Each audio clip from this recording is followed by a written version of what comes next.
panalangin para sa paghilom ng iyong puso at bagong simula. Hayaan mong ipanalangin kita. Panginoon, lumalapit ako sa iyo para sa kapatid ko na nanonood ngayon na may dalang sugat sa kanyang damdamin na hindi nakikita ng iba. Panginoon, ikaw ang dakilang manggagamot.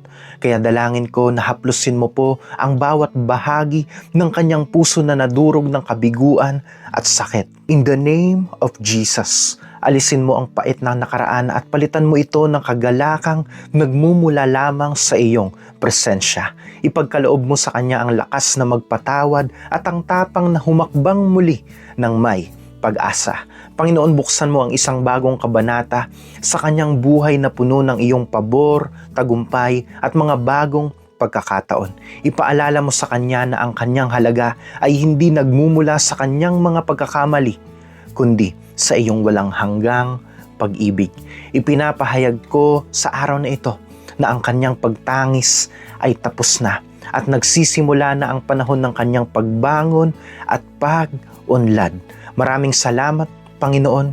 Ito po ang aming panalangin sa makapangyarihang pangalan ni Jesus.